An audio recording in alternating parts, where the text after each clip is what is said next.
This is a cauliflower, and this is a knife, and this is something I've always wanted to do.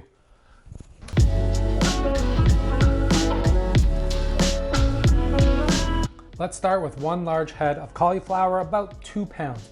And if you did what I did in the beginning, remove the knife. I didn't slice it in half, but I wasn't expecting to. I didn't get enough of a backswing to slice right through. Anyways, remove the stem and the leaves, and keep the leaves as we are going to roast them and use them for garnish. Then cut the cauliflower into small, even-sized florets and place everything in a bowl.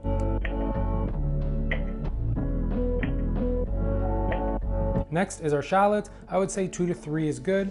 And remove the skins and just slice in half and place in a bowl. A nice addition to this recipe is roasted garlic. Grab 1 head of garlic and slice off the top to reveal all the cloves. Place on a piece of foil and drizzle a little bit of extra virgin olive oil on top and season with salt and freshly cracked pepper. And then fold it all up and set that aside. This cauliflower soup is delicious, and the addition of coconut milk at the end is just perfect. It makes the soup so smooth and velvety. You know, if it was socially acceptable. I know you would drape yourself in velvet. Grab a bowl of shallots and add about 1 tablespoon of extra virgin olive oil and season with salt and freshly cracked pepper.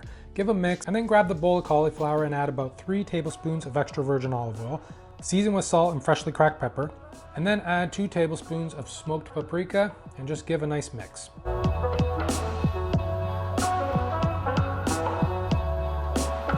Grab a large sheet pan, lined with parchment paper if you like, and lay out the cauliflower and spread it apart. Lay out the shallots and spread those apart, and then place the garlic wrap foil anywhere there's room. And then place in the oven at 400 degrees for about 40 to 50 minutes depending on your oven. Also, don't forget to flip everything about halfway through cooking. Once done, you should be able to pierce a fork through the cauliflower and it'll have some nice browning in color. The onions should be tender and have some nice caramelization as well. Check on the garlic to make sure they're tender and also have some nice color and caramelization. You can also put everything back in the oven and push it even farther if you want more color.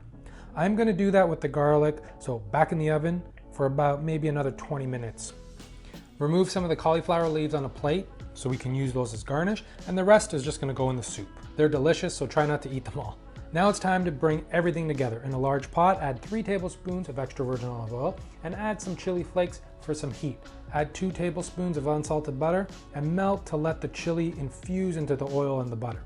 Then we're just going to add the cauliflower and the shallots to the pot and add 900 milliliters or 5 cups of vegetable stock.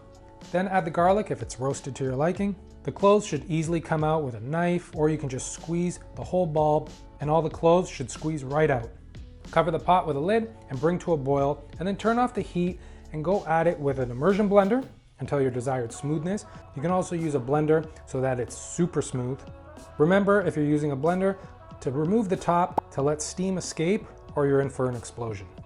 Now we're going to add the soup back to the pot if you used a blender. Squeeze about 2 tablespoons of fresh lemon juice. Grate as much nutmeg as you like. And then add 1 can, 400 milliliters, or half a can of coconut milk, depending on how coconutty you want it. I go full can, always. And then just let it simmer on medium heat, stirring often for about 5 to 10 minutes. Give a taste and adjust any seasonings, and then plate it all up. Garnish with the crispy cauliflower leaves, a drizzle of extra virgin olive oil, and some freshly cracked pepper, and bring it to the table. This is comfort in a bowl, and it's smooth and velvety, and roasting those vegetables really bring out a rich and deep flavor. And I love the little cauliflower leaf chips. They're perfect. So I hope you give this a go, and as always, the full recipe is in the description below. Please like and comment. Don't forget to hit that subscribe button, and until next time, ciao.